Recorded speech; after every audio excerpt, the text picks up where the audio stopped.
Bienvenidas y bienvenidos, gracias por estar en este programa y gracias a Eduardo Juchín, que está en este estudio de CNN en la Ciudad de México. Eduardo, que es un periodista y experto en temas político-electorales en México, pues lo hemos invitado a raíz de que en nuestro país, bueno, primero se aprobó y promulgó una reforma constitucional en materia político-electoral y recientemente en estos días se aprobaron las llamadas leyes secundarias, las leyes reglamentarias que hacen operativa esa reforma constitucional y bueno, se han cambiado los ejes y las reglas del juego en esta materia para la disputa del poder político en México. Bueno, pues hay nuevas leyes. Eduardo Juchín, bienvenido, gracias por estar aquí. Encantado, Carmen. No exentas de polémicas estas discusiones, pero han llegado ya a la aprobación en el Congreso mexicano. ¿Cómo definirías, Eduardo, lo esencial de lo que ha pasado del año pasado para acá, ya en un nuevo marco legal mexicano? En la reforma constitucional, la principal novedad fue la desaparición del IFE y la creación de un órgano nacional electoral o pretendidamente nacional, porque recordemos que lo que motiva o uno de los motores principales de esta reforma electoral es la intención de separar a los gobernadores de su injerencismo que tenían en los procesos electorales locales. Esto es lo que motiva la creación de un órgano nacional electoral. Sin embargo, ya desde la reforma constitucional, esta intención de crear un órgano que se encargara de todas las elecciones, pues no se logra.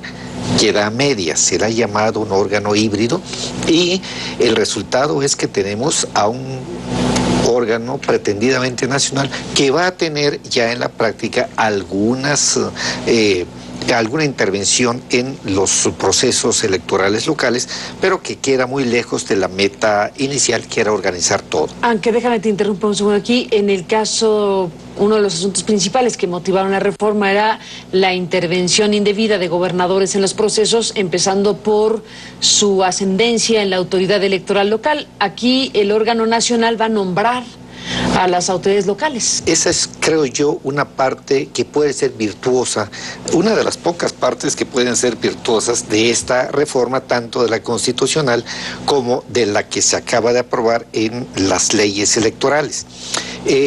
Creo que es importante esta función que tendrá el INE, pero bueno, igual que lo que concierne a la fiscalización, que es otro de los avances, me parece, la fiscalización centralizada, porque la que se practicaba en los estados era francamente insuficiente y deficiente. También está el hecho de que podrán capacitar a los funcionarios de casilla y particularmente de que habrá una casilla única en el caso de las elecciones concurrentes.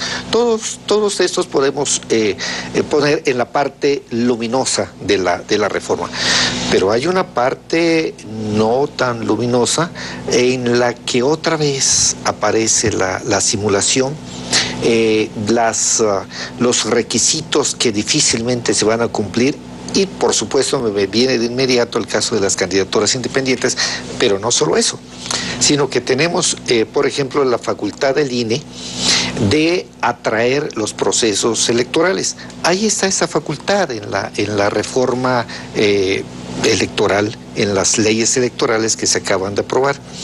Pero para mí lo que significa la atracción o la asunción, como le llaman, cuando se trata de de la integralidad de los procesos electorales, tiene tales candados que va a ser difícil que se materialice esa posibilidad, que hay que considerarla como una excepción, diríamos, sumamente excepcional, porque se exigen una serie de condiciones, que haya falta de seguridad, un desorden, por ejemplo, que haya una evidente falta de imparcialidad de los órganos locales, pero fíjate, esta falta de imparcialidad y estos elementos se acaban para efectos de asumir el control completo del proceso electoral, la organización de las elecciones, pues se acaba esa posibilidad cuando se inicia el proceso electoral.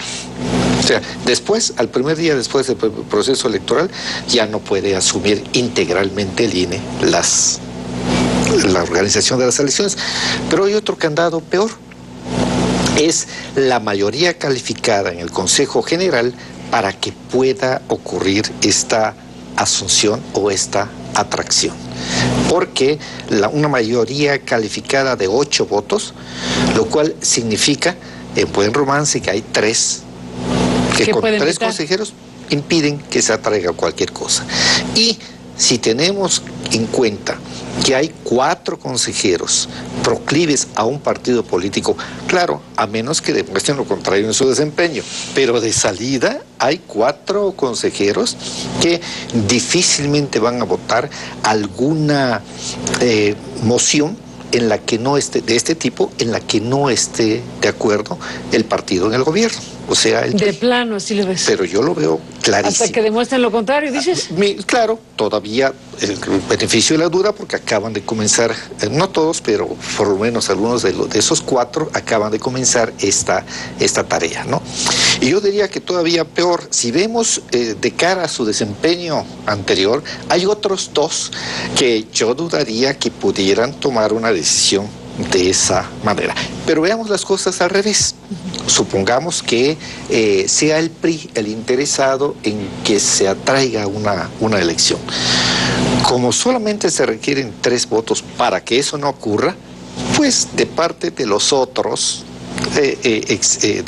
consejeros, de los otros 7 consejeros en principio, pues hay altas probabilidades de que haya 3 que no estén de acuerdo y por tanto tampoco en ese caso se dé la atracción de los asuntos, de partes del proceso o de la integralidad del proceso. Entonces aquí es cuando hablo de simulación, de sí pero no, como las candidaturas independientes, que es un escándalo que requieran el doble, no, ¿qué digo? El doble, 4 veces más de firmas de gente que los apoye respecto del padrón electoral de la lista nominal para que puedan obtener el registro.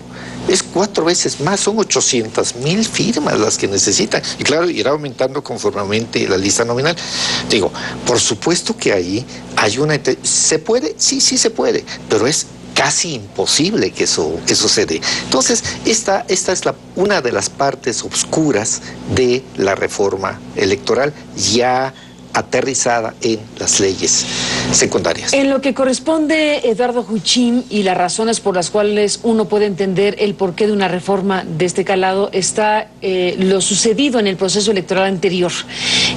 Situaciones muy marcadamente identificadas, no resueltas del todo todavía, que incluso hay pendientes en el Tribunal Electoral respecto a la fiscalización, respecto a rebases de topes de campaña, respecto a mecanismos paralelos de financiamiento, respecto a un tema que tú has abordado muy ampliamente, que es el prorrateo, los elementos que quedan retratados en la nueva legislación y que uno supone están respondiendo a las muchas críticas que generó el proceso presidencial pasado. Después de la pausa, Eduardo Huchim, te escuchamos en esa parte.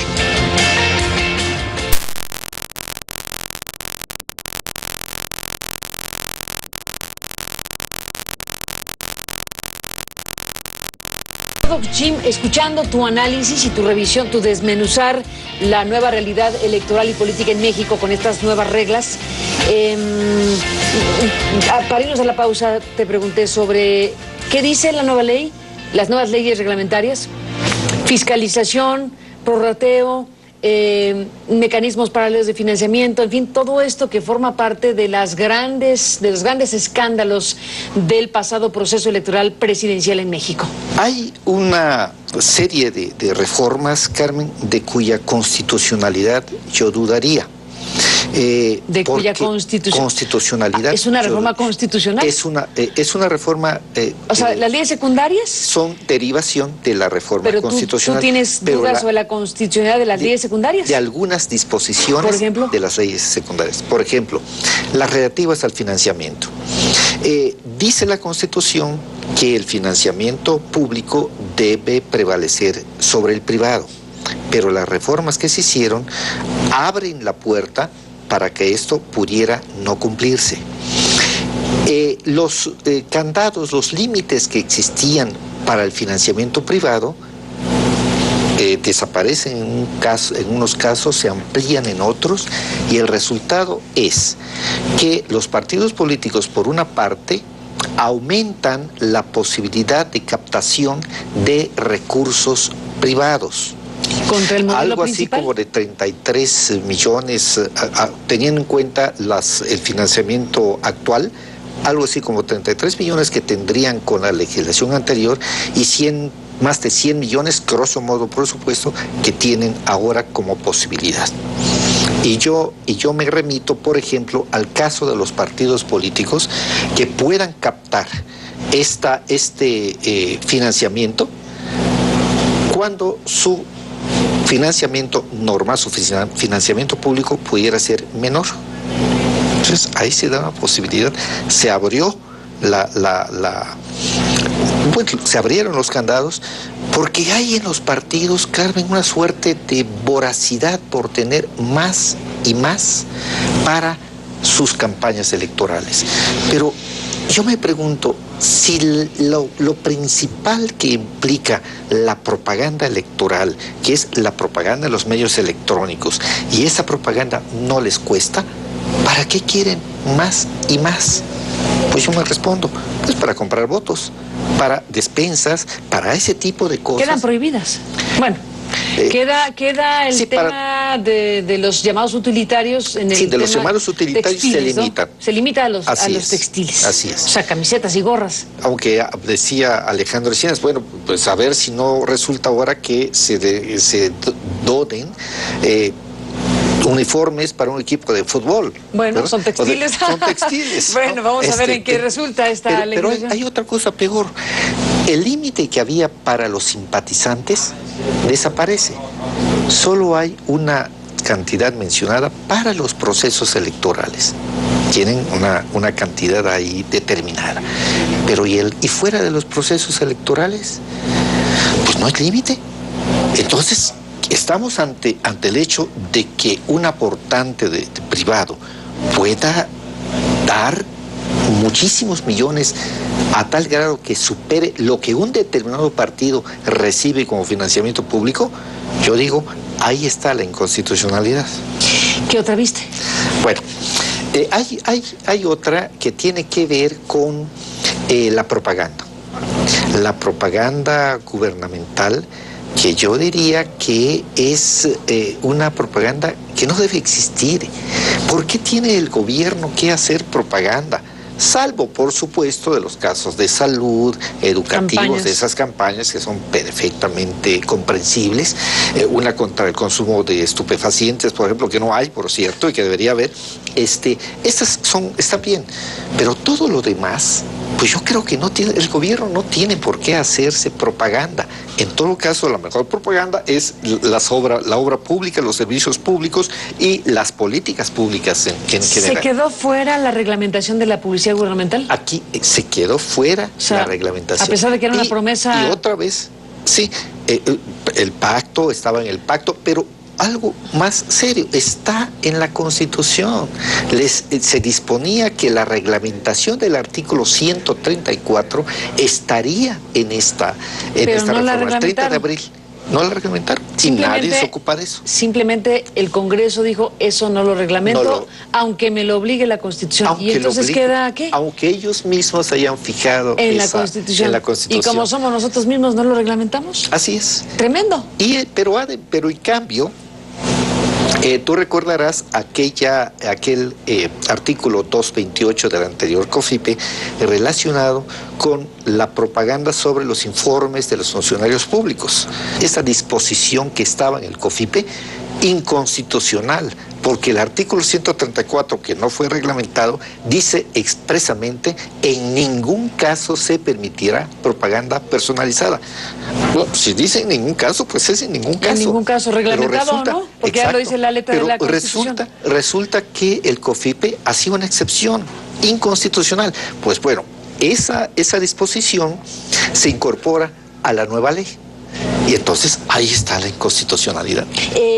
no derivado de esta discusión legislativa, pero sí en este entorno, tú has sido un observador del tema que pusiste la atención de algo que pasó desapercibido siendo muy importante. El Tribunal Electoral resolvió un caso que se convierte en caso emblemático reciente del uso de dinero público para promover la imagen de un gobernador, en este caso el gobernador de Chiapas, Manuel Velasco. Una resolución que le indica al Instituto Nacional Electoral, el nuevo INE, que se haga cargo del tema. En efecto. ¿Qué dices de eso?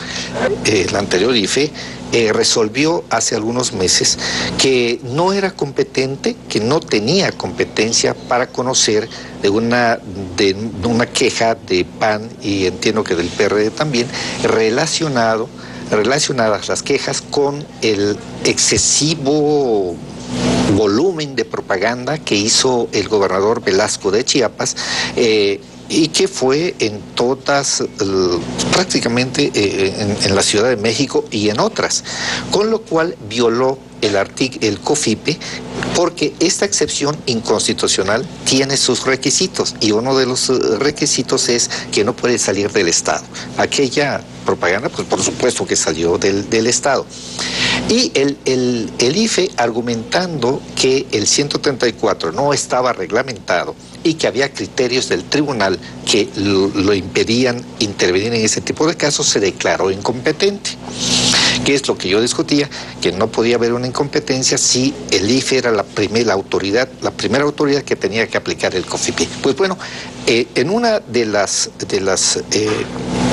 partes luminosas del tribunal, que tiene escasísimas porque la mayor parte son sombrías, del Tribunal Electoral del Poder Judicial de la Federación, pues resolvió ahora, con base en una argumentación semejante a la que platicábamos, que el IFE asuma competencia, el INE ahora asuma competencia y resuelva el fondo de esa queja sobre el caso Manuel violación Velasco, evidente. El gobernador del estado de Chiapas. Estaremos al pendiente de lo que haga el INE ahora que el tribunal le manda esta tarea. Después de la pausa entramos en la parte final. Eduardo Guchín, volvemos contigo.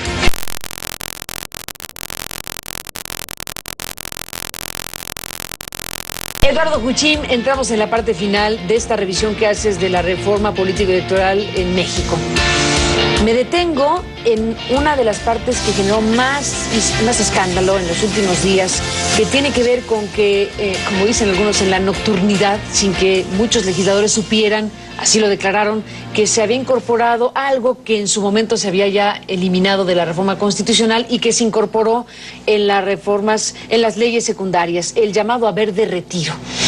Se abrió la posibilidad de que el propio tribunal o los miembros del tribunal resuelvan sobre su propio retiro, en un momento donde la autoridad del tribunal pues está sometida a una revisión social importante por lo que sucedió y lo que no sucedió en las elecciones pasadas, y con pendientes de resolver del tema Monex y del tema rebase de tope de campaña.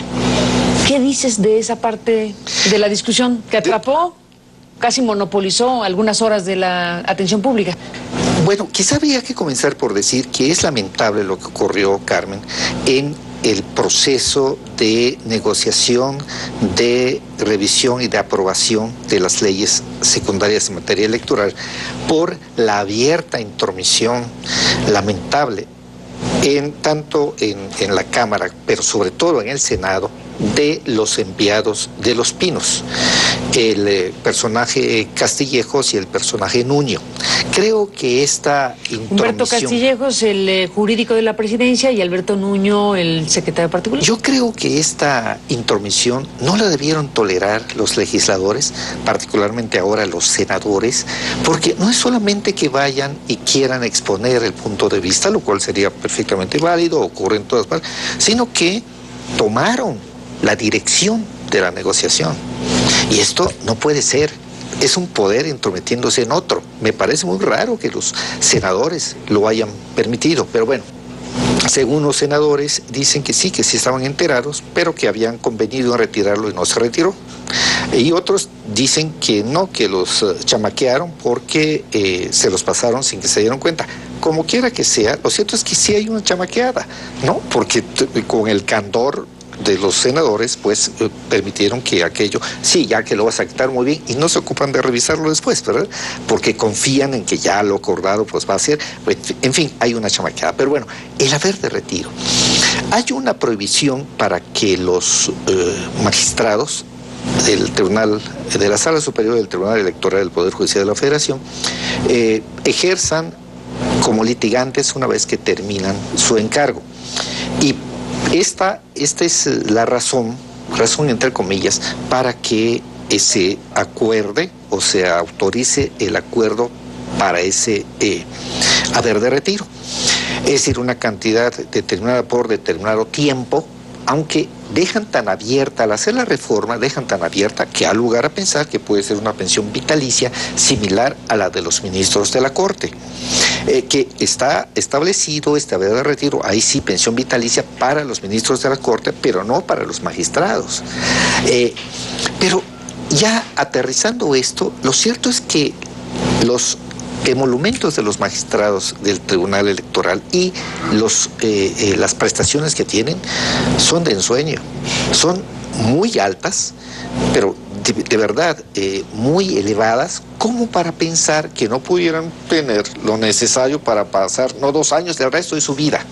Sí, administran bien los recursos, o medianamente bien, porque es tan alto que da para mucho. Pero además, Carmen, yo tengo entendido, no creo que no tengan una prestación que se llama seguro de separación individualizada, que consiste en que el interesado aporta una cantidad y la institución le da otra, justamente pensando en esto, seguro de separación individualizada. Entonces, no veo yo que haya una justificación real para acortar este haber de retiro, pero menos aún si no se le pone temporalidad, porque entonces da lugar a que el comité de administración del tribunal, integrado por lo menos con un magistrado, pues se despache con la cuchara grande. Dos magistrados. Sí, y un representante del Consejo de la Judicatura, o al revés. Bueno, como sea, está en sus manos, o por lo menos hay intervención de ellos. Entonces, pues no, es claro que a la hora de determinar, pues pueden acordar una pensión vitalicia. Vamos a ver qué sucede, porque ahí quedaron los planteamientos de que lo van a revisar y en todo caso corregir en su caso. Parece haber un acuerdo. Parece haber un acuerdo después de la gran reacción que hubo en torno a este tema. Y ya que están en esa revisión, a lo mejor se animan y reglamentan el artículo 134. Pues estaría muy bien. Pues ya si van a abrir la puerta para revisar eso, ¿no sería mala idea o qué crees? Así es, no creo que sería una muy buena idea, porque además están en falta, una vez más. El Congreso no cumple con los plazos que él mismo se establece. Pues ahí está, Eduardo Huchim, los pendientes que quedaron de esta reforma y de su aplicación en las secundarias, y tu explicación de todo este panorama que hoy vive México en materia político-electoral. Gracias por estar aquí, Eduardo Huchim. Encantado, Carlos. Gracias como siempre. Y a usted gracias que nos permitió acompañarles en esta noche. Pásela bien y le esperamos mañana.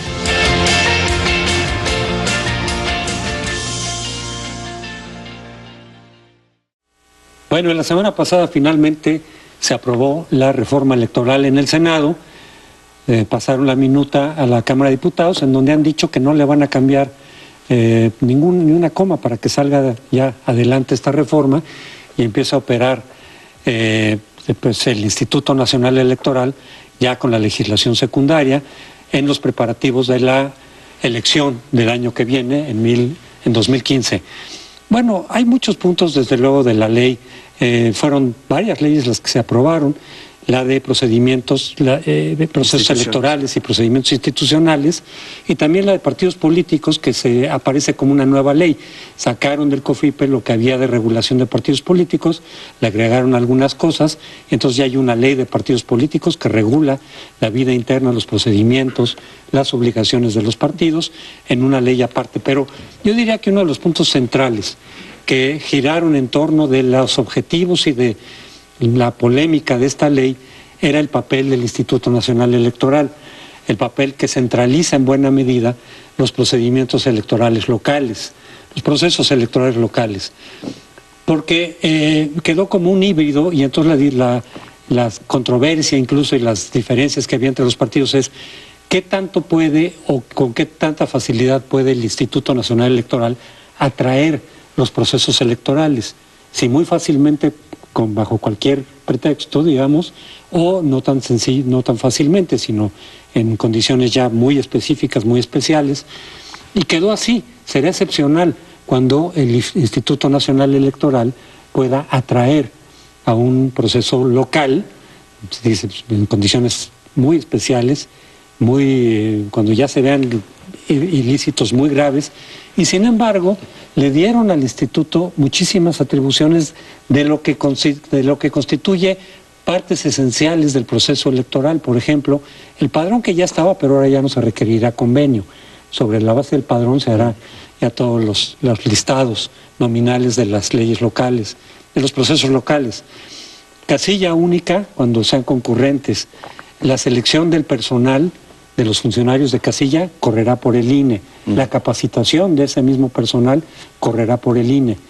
La cuestión del PREP, de los recuentos y de las directrices para las encuestas correrá por parte del INE. Entonces, en realidad, el conjunto, el grueso de la organización electoral ya va a correr por parte del INE. Hay un grado de centralización de hecho.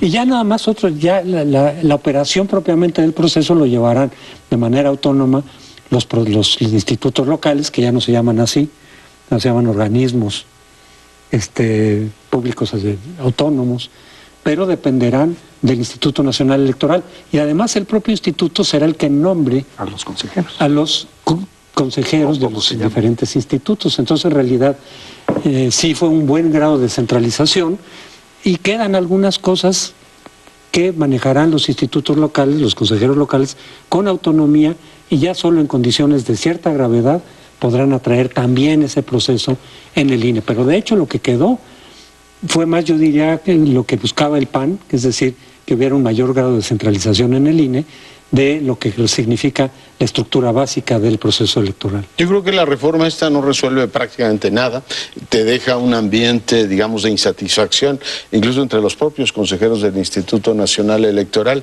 porque mete muchos elementos ambiguos. Por un lado, mantiene esto que tú describías muy bien, José Antonio, pero abre la posibilidad de que por un voto de 8 consejeros se atraiga una elección. En este país que se discute absolutamente todo, si las manzanas rojas benefician a un partido y las amarillas a otra, me imagino una situación disputada en la que se diga, en este caso el INE atrajo tal elección y en este no lo hizo, y por consiguiente el resultado en un sentido o en otro es producto de la decisión del INE, con lo cual el árbitro nuevamente estará en el centro de la disputa política. Imagino que en el largo plazo algún estado también podrá decir, pues yo puedo meter una controversia constitucional, explica a los senadores que está blindado por ser constitucional, pero de todas maneras vas a tener ahí una, ¿cómo le llaman?, litigiosidad enorme en lo que tiene que ver con competencias. No me parece que resuelven de fondo ningún asunto, y lo único que hacen es que conviva lo local con lo nacional.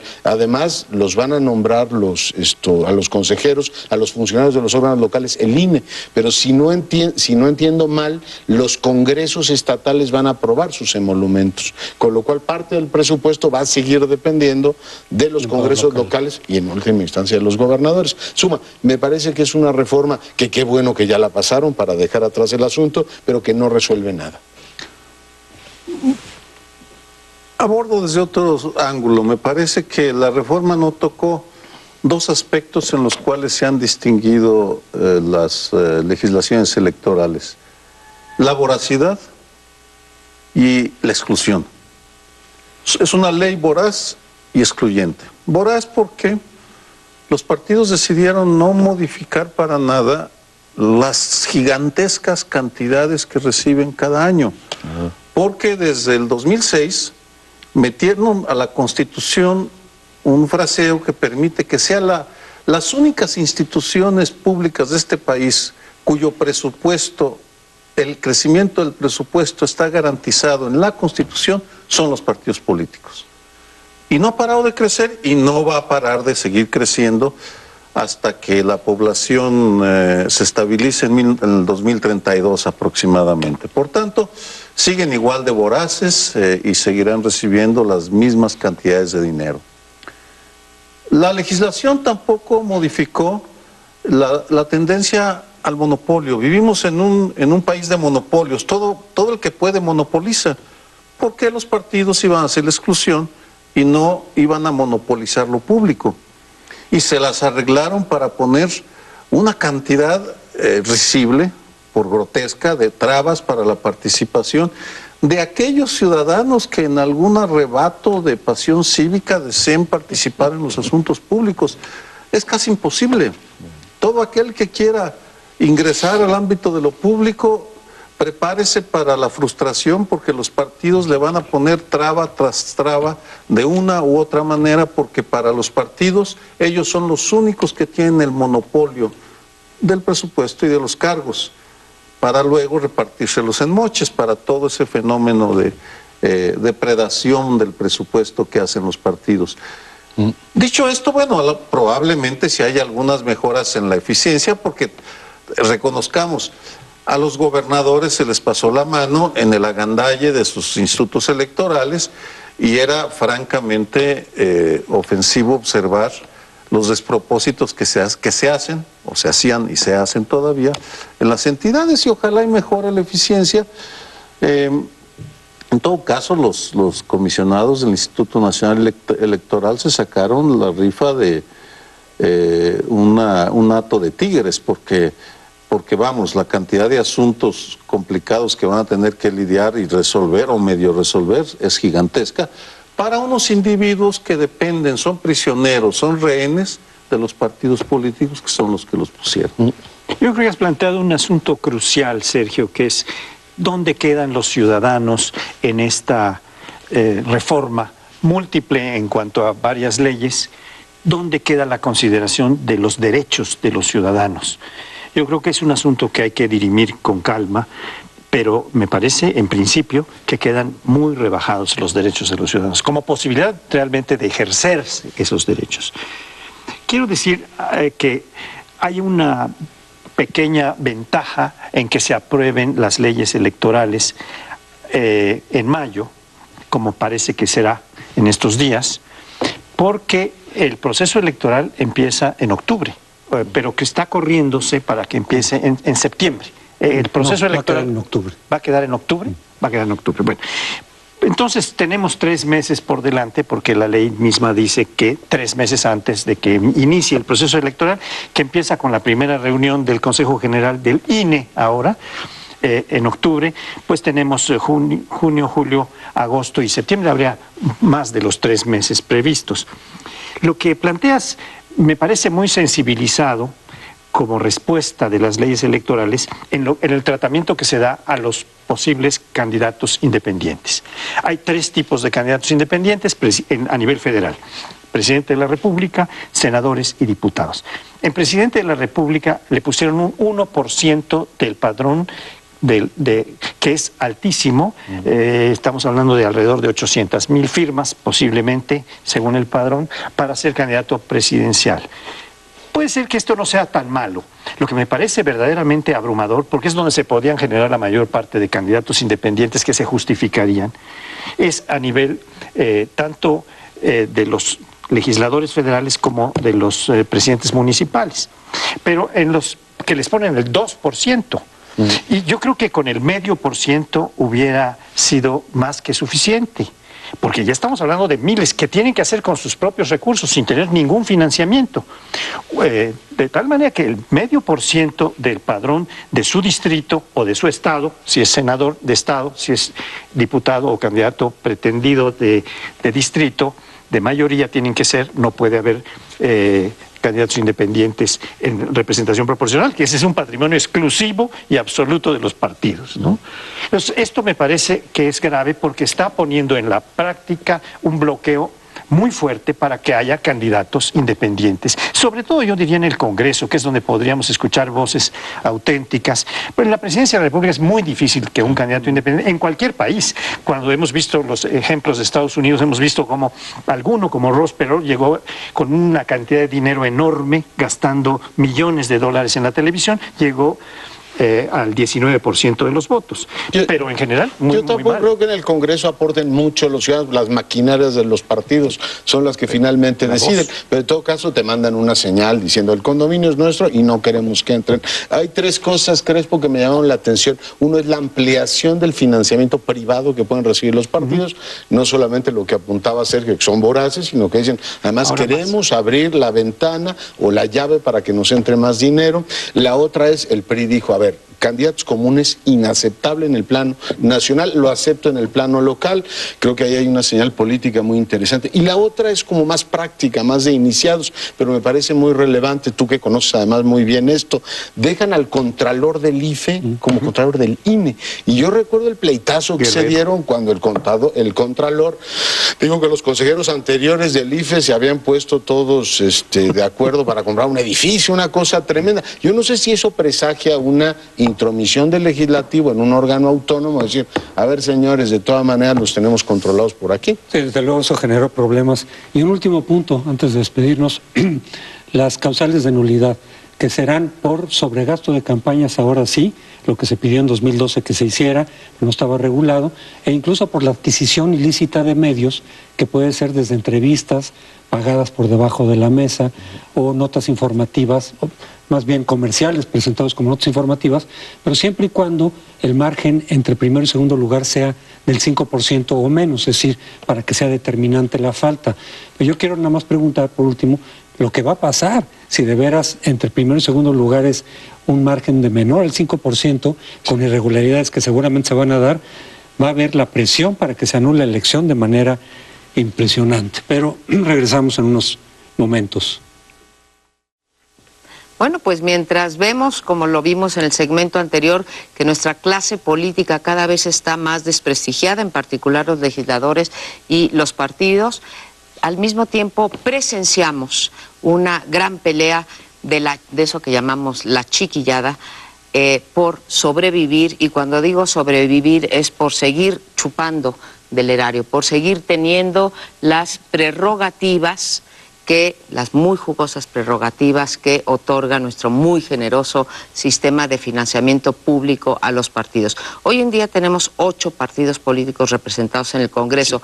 Sí le dan 8 tenemos.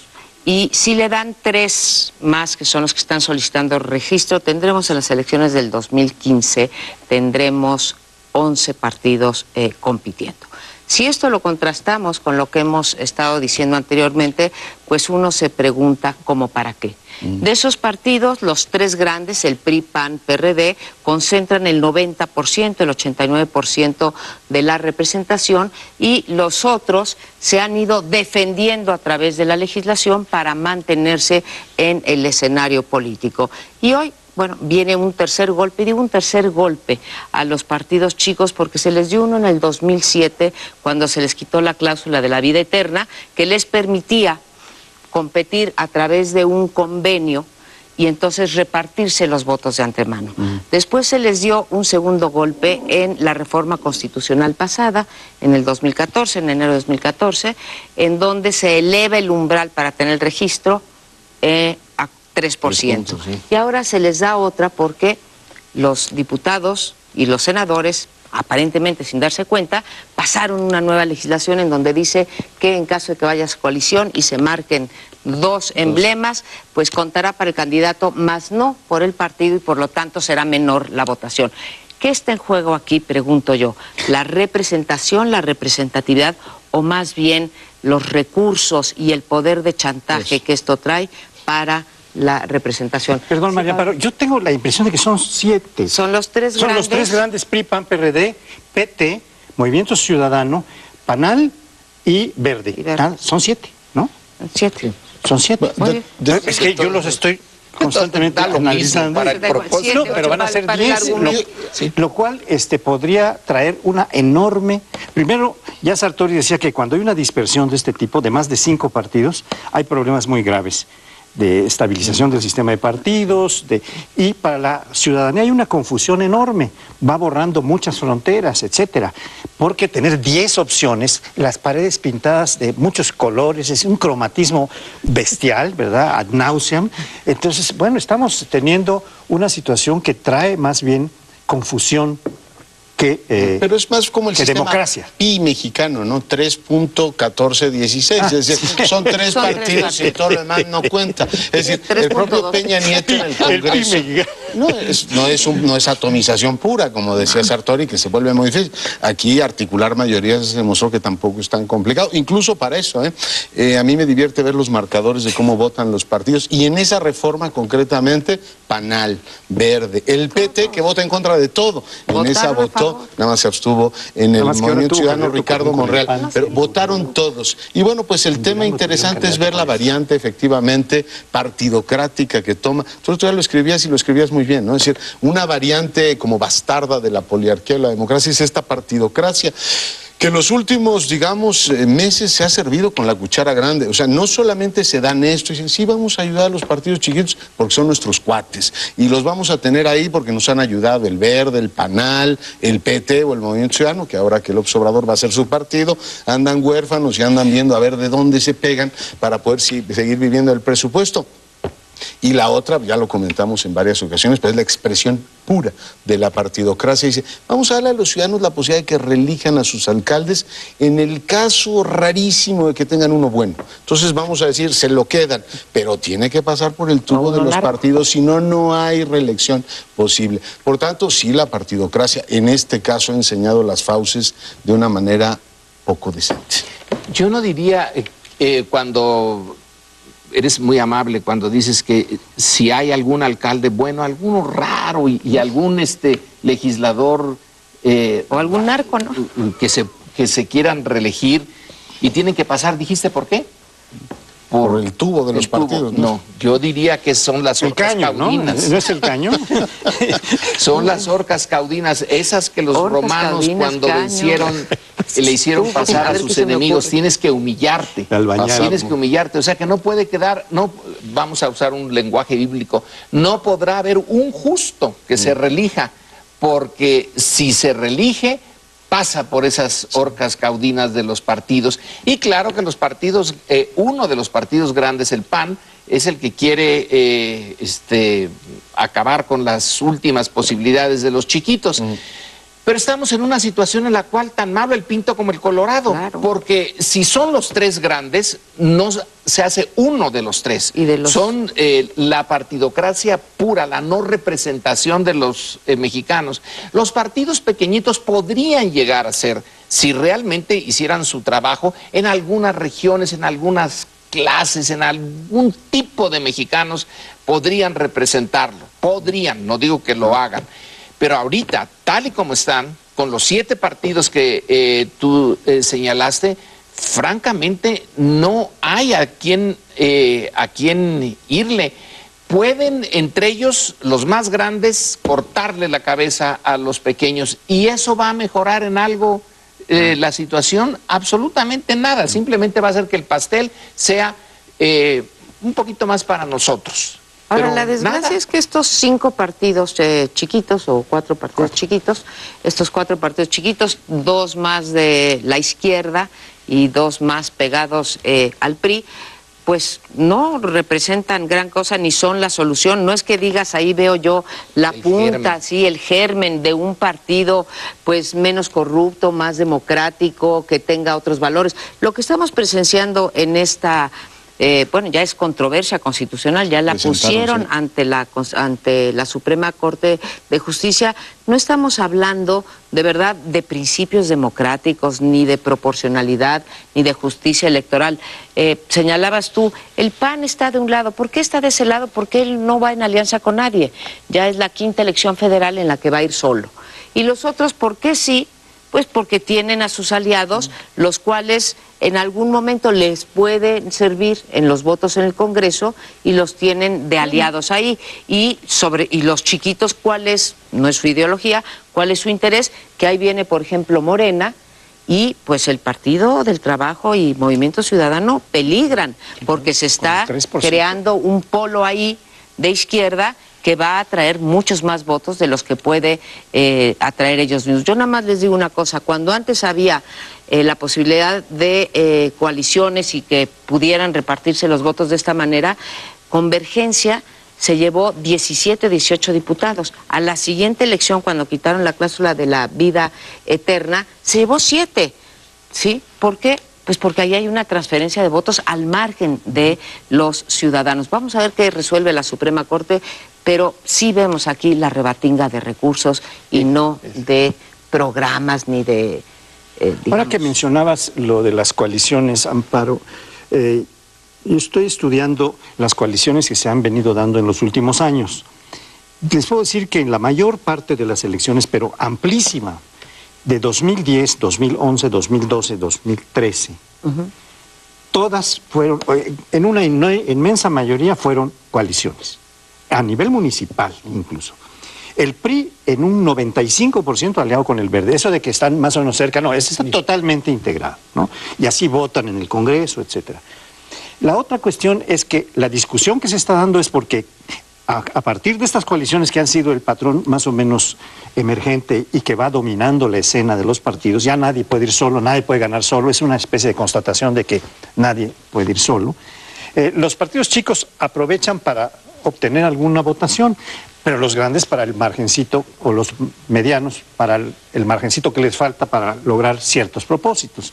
Y aquí lo que está pasando es que se está oponiendo el PAN a que los chicos tengan, a partir de las coaliciones, una contabilidad de votos que les favorezca para recursos, para diputados proporcionales, etcétera, ¿no? Entonces, sí, en realidad son los recursos lo que está detrás. Y supongo que fue una exigencia de la transición que no sé si se mantenga en los próximos años.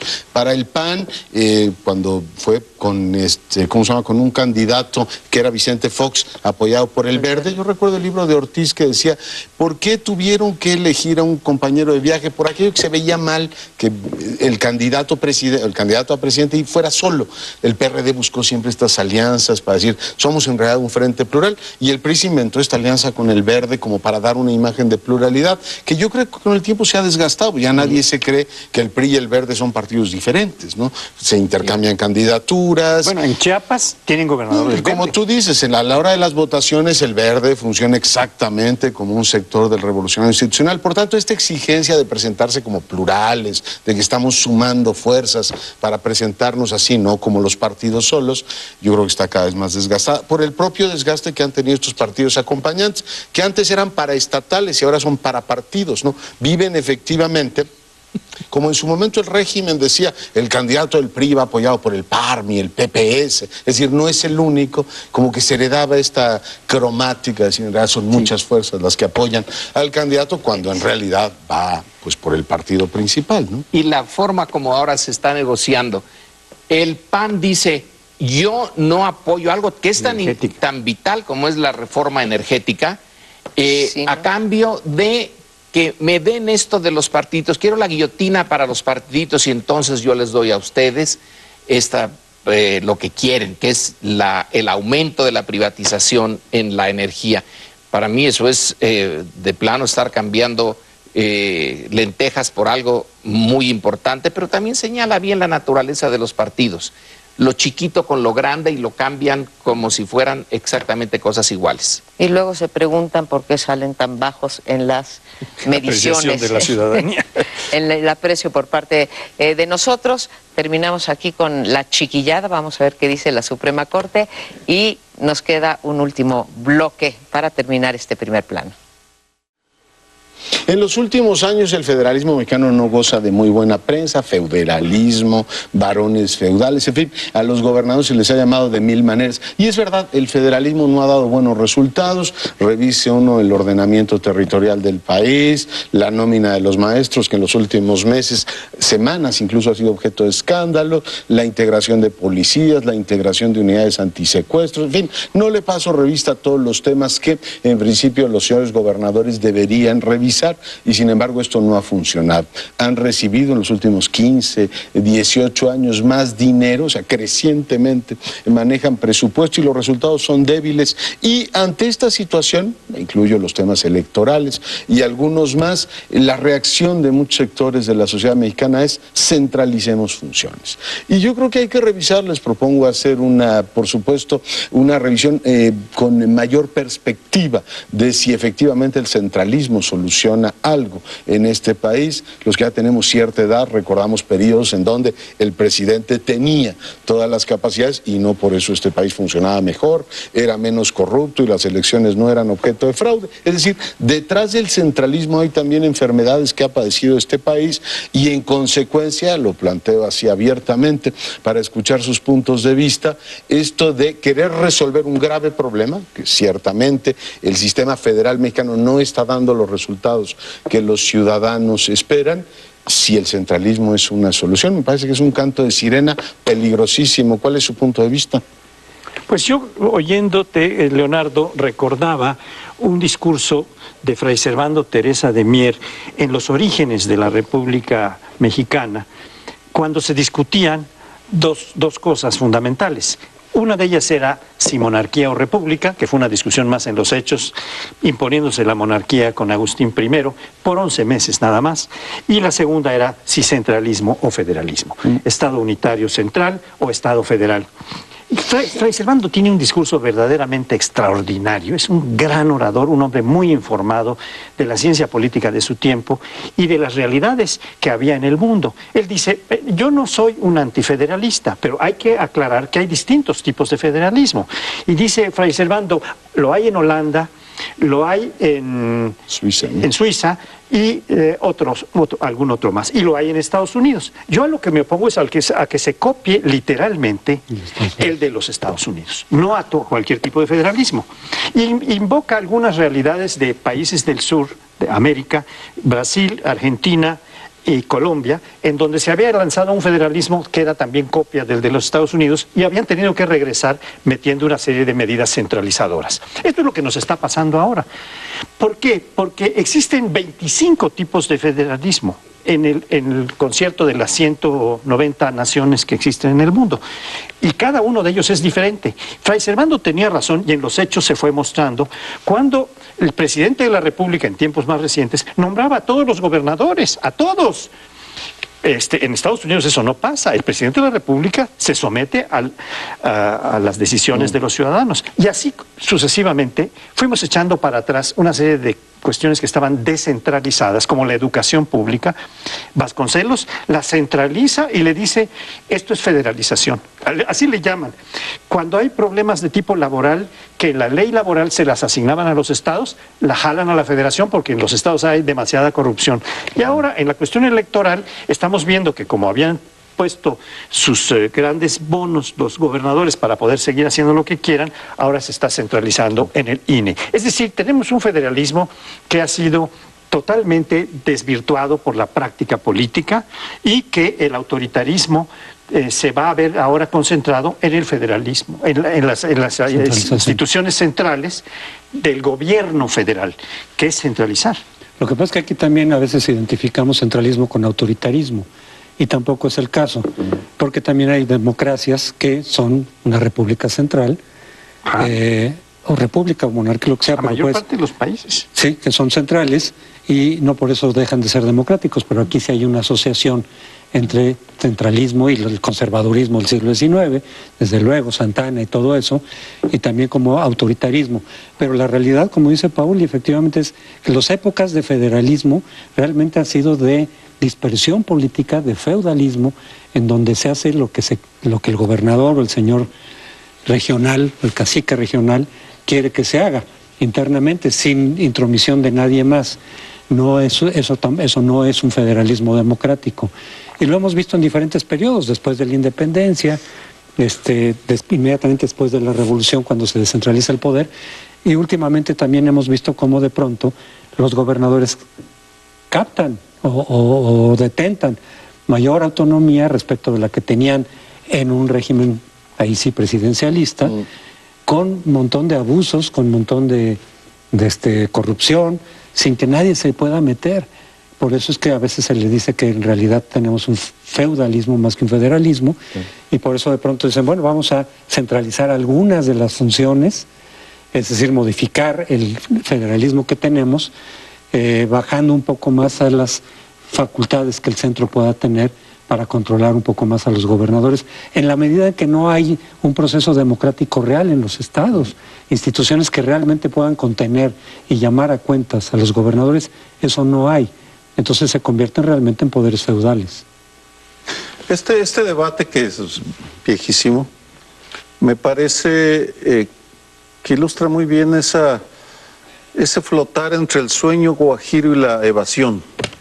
El sueño guajiro siendo esa fantasía que tuvo mi generación de que cuando hubiera federalismo, todo mejoraría.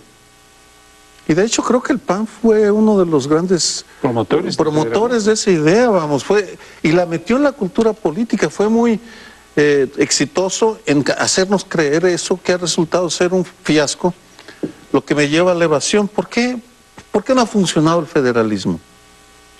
Por lo mismo que vimos en la reforma política y que mencioné anteriormente. ¿Por qué hacen lo posible porque la ciudadanía no participe? No hay en el mundo, creo, un sistema político ideal entre centralismo y federalismo. Todos tienen virtudes.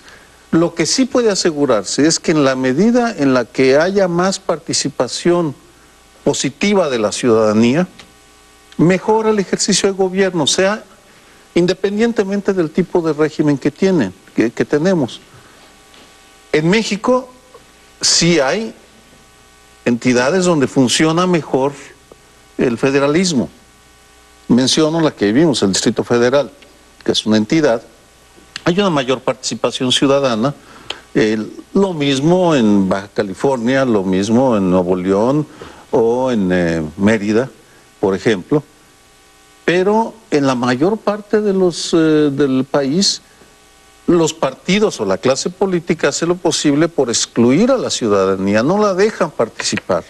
Y entonces, porque, vuelven a caer en el sueño guajiro de creer que solo ellos, quienes tienen la jerarquía, quienes tienen los cargos, quienes tienen el presupuesto, quienes dominan los partidos, tienen la solución. Se están engañando a sí mismos, no tienen ninguna solución, no saben qué hacer.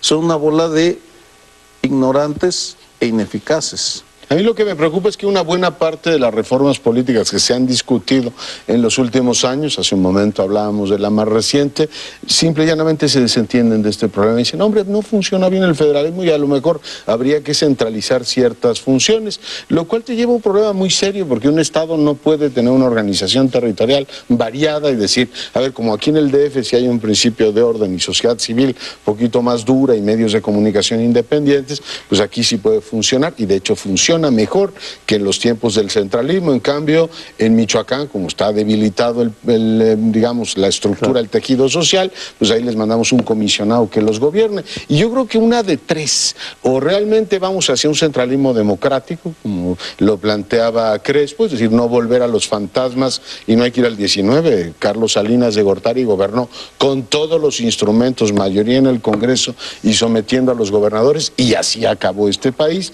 Los niveles más bajos que ha tenido la República en los últimos años se registraron en ese periodo y vale la pena recordarlo. O vas por en suma, una visión en donde dices, vamos a decretar que sean territorios todas aquellas entidades en las cuales no pueden ejercer el poder. Yo oigo que al presidente le dicen, oiga, decrete un comisionado para Tamaulipas, le están pidiendo otro comisionado, es decir, un virrey, o como finalmente se llame, para cada una de las entidades federativas. Yo creo que está muy bien que sigan discutiendo muchos temas de las reformas políticas, pero no nos podemos desentender de la capacidad de gestionar, de darle gobernabilidad a un sistema que tiene hoy por hoy un montón de exigencias que están básicamente en el terreno local. Es decir, yo no veo que el presidente vaya a sacar comisionados de las mangas y decir, vamos a mandar uno a cada territorio o a cada estado, naturalmente, y que a resolver los temas del país. En fin, creo que ahí tenemos un asunto delicado. 30 segundos, Sergio. No, 10. Para aclarar, no estoy por supuesto proponiendo una república gobernada por la sociedad civil, es ridículo, no. Me refiero a participación en la cual tenemos gobernantes eficaces, honestos y que permiten... Y vigilados, ¿no? La participación de la sociedad para que vigilen las acciones que realizan. Y yo estoy totalmente contigo. Y bueno, pues agradecemos mucho que nos haya acompañado en un programa más de Primer Plano. Nos vemos aquí la semana próxima.